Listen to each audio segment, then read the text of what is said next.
Amigos y hermanos, muy buenos días para cada uno y una cordial bienvenida para cada uno de ustedes también. Muchas gracias por acompañarnos acá en Conectados con el Cielo, donde iniciamos una nueva semana con un nuevo tema para estudiar acerca de la palabra de Dios. Vamos a tener una oración antes de iniciar nuestro estudio en esta mañana. Padre nuestro, gracias te damos, Señor, porque hasta aquí tú nos has ayudado. Hasta aquí, Señor, hemos recibido tus bendiciones, tu bondad ha estado del lado de cada uno de nosotros.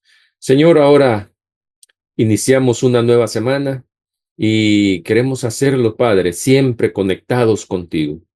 Queremos, Señor, en esta ocasión, como lo hacemos cada día, como lo hacemos en cada estudio, Padre, que sea tu Espíritu Santo el que nos hable, que seas tú, Señor, quien nos dé claridad, quien nos dé luz en estos temas que estamos estudiando durante este trimestre.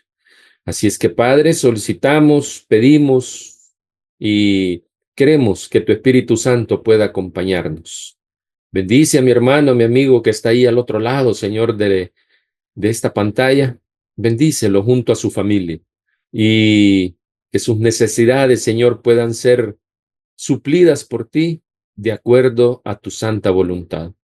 Bendícenos, oh Dios, y que todo, Señor, sea para honra y gloria tuya. Ayúdanos, Padre, a que cada día podamos depender de ti, a que cada día también, Señor, podamos consagrarnos cada vez más a ti. Bendícenos, oh Dios, guárdanos y ayúdanos, Señor, en este estudio. Te lo suplicamos en Jesús. Amén. Imágenes, alusiones, imágenes y símbolos. Cómo estudiar las profecías bíblicas. Ese es el tema del trimestre. Y el tema de la semana, ya la lección número 4, es las naciones, primera parte. ¿Qué tienen que ver las naciones con la profecía? Bueno, eso es lo que vamos a estudiar durante esta semana. Y para hoy, domingo 20 de abril, el tema es Nimrod y Nínive. Ese es el tema para el día de hoy. Algo que Satanás logró engañando a Adán y Eva allá en el Edén fue que ellos le entregaran a él el gobierno de esta tierra. Recordemos que Adán y Eva habían sido eh, elegidos, habían sido, Dios les había dado a ellos el privilegio de gobernar, de ser mayordomos de esta tierra. Ellos lo habían recibido, ¿verdad? Después de la creación. Y eso sucedió que ellos fueron engañados por Satanás y fueron engañados a pesar de haber sido prevenidos de lo que había sucedido en el cielo con Satanás. Ellos fueron prevenidos. Elena de White lo escribió en Patriarcas y Profetas en el capítulo 3, La tentación y la caída, en la página 31. Ahí dice Elena de White, nuestros primeros padres fueron advertidos del peligro que los amenazaba. Mensajeros celestiales, dice, acudieron a presentarles la historia de la caída de Satanás y sus maquinaciones para destruirlos, para lo cual les explicaron ampliamente la naturaleza del gobierno divino que el príncipe del mal trataba de derrocar. Fue la desobediencia a los justos mandamientos de Dios lo que ocasionó la caída de Satanás y sus huestes. Cuán importante era entonces que Adán y Eva obedecieran aquella ley, único medio por el cual es posible mantener el orden y la equidad. Es tremenda la cita. Adán y Eva fueron advertidos, dice, por un ángel, ¿verdad? Que descendió para explicarles a ellos el peligro en el que estaban y también para mostrarles lo que había sucedido en el cielo con la rebelión de Satanás. Ellos fueron advertidos. A ellos se les presentó lo que Satanás había hecho en el cielo, queriendo derrocar el gobierno divino. Y entonces lo menos que iba a hacer Satanás era querer ser gobernante acá en la tierra. Y lo consiguió engañando a Adán y Eva a pesar de haber sido advertidos, ¿verdad?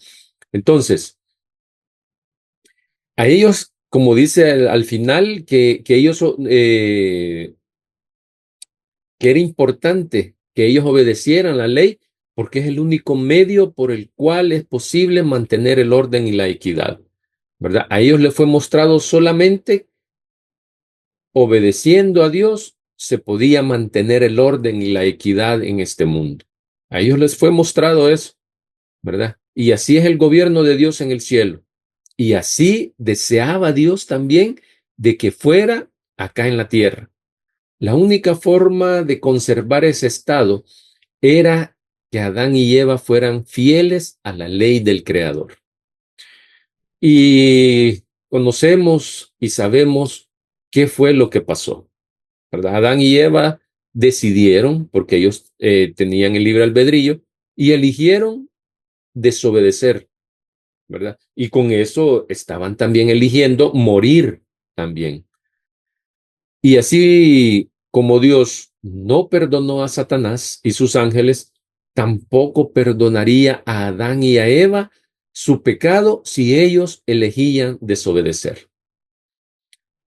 Eh, el desobedecer, al desobedecer ellos quedaron a merced de Satanás y el pecado fue como entró a este mundo.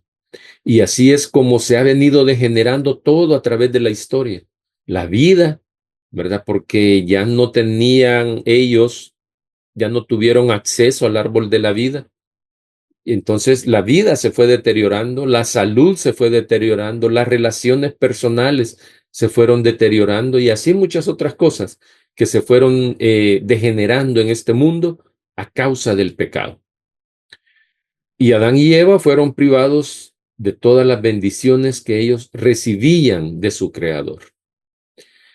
Finalmente, la historia de este mundo será devuelta al mismo estado como el Edén fue al principio. Y es que en Génesis se nos habla de el Edén donde Adán y Eva fueron sacados del Edén, luego del diluvio el Edén desapareció, ¿verdad? Y en el Apocalipsis es todo lo contrario. Ahí nos habla de la restauración del Edén, nos habla también de la redención del hombre, ¿verdad? Entonces, tanto Génesis como Apocalipsis son muy importantes en el gran conflicto, ¿verdad? Entonces, la promesa, y esa es la promesa de Dios, que en este gran conflicto todo será restaurado, ¿verdad? Finalmente. Y como eso lo podemos ver en el libro de Apocalipsis. Pero mientras esa restauración se da, mientras la tierra es restaurada, Dios por medio del diluvio eliminó toda maldad de este mundo, ¿verdad? Recordemos que su maldad, la maldad de la gente había llegado hasta el cielo, ¿verdad? Entonces Dios eliminó todo eso por medio de un diluvio, ¿verdad? Y solo, acordémonos que solo se salvaron eh, Noé, su esposa y sus 3 hijos con sus 3 esposas. Entonces, el escritor de la cartilla nos manda a leer Génesis en Génesis 10, pero solo nos vamos a basar para efectos de estudio los versículos 8 al 12. ¿Verdad? Los versículos del 1 al 7 hablan de la genealogía, la descendencia de Noé, ¿verdad? ¿Cuáles fueron los hijos de Sem, los hijos de Cam, los hijos ¿verdad? Ahí está la genealogía, la podemos leer. Y nos vamos a enfocar un poco en los versículos 8 al 12 y dice, versículo 8, y Cus engendró a Nimrod, quien llegó a ser, dice, el primer poderoso en la tierra. Este fue vigoroso cazador delante de Jehová, por lo cual se dice, así como Nimrod, vigoroso cazador delante de Jehová. Y fue el comienzo de su reino, dice Babel. Acordémonos qué fue lo que pasó ahí en Babel, ¿verdad? Erec, Accad y Calne, en la tierra de Sinardis. De esta tierra, dice, salió para Asiria y edificó Nínive, Rehoboth, Cala y Resén, entre Nínive y Cala, la cual es ciudad grande. Bueno, esas fueron las ciudades que Nimrod eh, eh, hizo, ¿verdad? Fueron las ciudades que Nimrod edificó. Después del diluvio, los hijos de Noé poblaron la tierra y vemos cómo en el versículo 4, ¿verdad? Que no lo leímos, pero está ahí dentro del texto que es nuestro estudio de hoy, menciona que ya se agrupaban las familias en sus naciones, ¿verdad? Por sus lenguajes. El versículo 8 menciona ya a Nimrod como el primer hombre poderoso de la tierra, que fue el primer líder, ¿verdad? El primer presidente, el primer gobernador, como querramos llamarle, ¿verdad? Así como haciendo referencia a hoy en día. Él edificó ciudades. Y en el versículo 9, cuando dice que lo describe y dice delante de Jehová, en el comentario bíblico adventista encontramos que esa palabra delante de Jehová se traduce como contra Jehová. Nimrod quería ser como Dios. Nimrod fue un gobernante, un líder, como dice ahí el versículo 8, fue el primer poderoso en la tierra. Eh, Engreído, arrogante, prepotente, soberbio, ¿verdad? ¿Por qué digo eso? Porque Nimrod quería ser como Dios. Y si no, recordemos cuál fue qué fue lo que pasó ahí en Babel, ¿verdad? Ahí estaba la torre de Babel. ¿Y por qué quería ser la torre de Babel? Bueno, porque él dijo, si vuelve a un diluvio, entonces nos vamos a salvar, ¿verdad? Pero él, con la torre de Babel, dijo que quería llegar al cielo, ¿verdad? Nimrod quería ser como Dios. Fue una persona poderosa, pero déspota acá en la tierra, ¿verdad? Entonces, el comienzo de su reino fue en Babel, ¿verdad?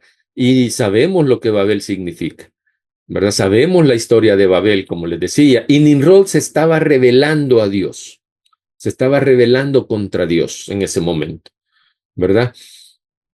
Y así es como sucede hoy en día con cualquier líder, con cualquier presidente, con cualquier gobernante, cualquier rey, porque todavía hay países donde hay reyes, ¿verdad? Que se rebelan ante la voluntad de Dios.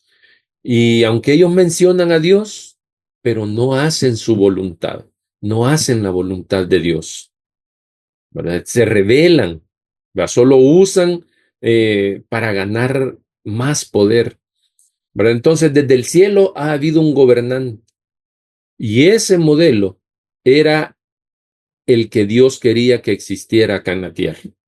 Pero el hombre no quiso que fuera Dios quien lo dirigiera para gobernar, sino que quería autogobernarse, ¿verdad? No así como yo pienso, así es. Así como yo digo, así es. No, Dios no quería eso, pero el hombre hizo eso, ¿verdad? Entonces, ha sido el enemigo quien ha usado a lo largo de la historia, no solo líderes políticos, ¿verdad? Sino que también líderes religiosos para corromper al pueblo de Dios, ¿verdad? Y desviarse de la dirección de Dios. Y así como Nimrod, nosotros también en algún momento podemos hacer lo mismo, ¿verdad? No queremos que Dios nos gobierne.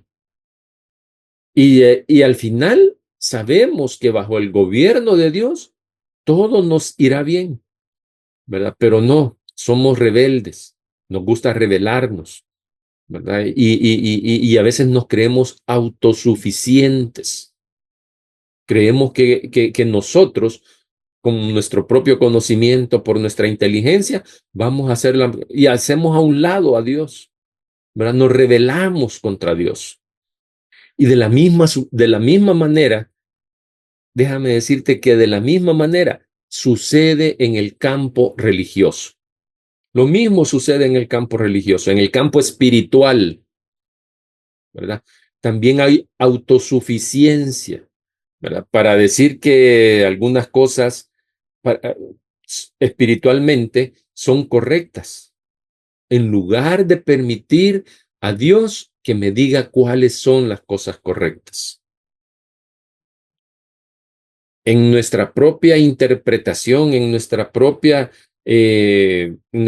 sabiduría, en nuestro propio conocimiento, queremos decidir cuáles son las cosas correctas espiritualmente, ¿verdad? Y esto eh, es para los líderes, ¿verdad? Para nosotros también, ¿verdad? Que a veces queremos, no, esta ropa está bien, esto está bueno. O sea, cuando eso va en contra de la palabra de Dios, ¿verdad? No queremos ser autogobernantes, ¿verdad? Nos sentimos autosuficientes en muchas ocasiones y ahí es cuando nos va mal a cada uno de nosotros, ¿verdad? Entonces, debemos tener mucho cuidado con el orgullo, mucho cuidado con la soberbia, con la autosuficiencia religiosa. Debemos de tener mucho cuidado, ¿verdad? Recuerda, querido hermano, que Dios tiene un límite sobre la rebelión, ¿verdad? Llegará el día en que Jesús vendrá por segunda vez a traer a su pueblo. Y el asunto es cómo vamos a estar nosotros. ¿Vamos a estar preparados? ¿Estaremos listos para ir con Él al cielo? No lo sé, ¿verdad? Que Dios en su misericordia y en su amor pueda ayudarnos a cada uno a tomar las mejores decisiones, a ser más sabios, a tener sabiduría. Que el Señor te bendiga y nos encontramos mañana acá en Conectados con el Cielo para continuar con este tema acerca de las naciones. Mañana veremos otro líder, ¿verdad? Totalmente contrario a Nimrod. Que Dios te bendiga. Hasta pronto.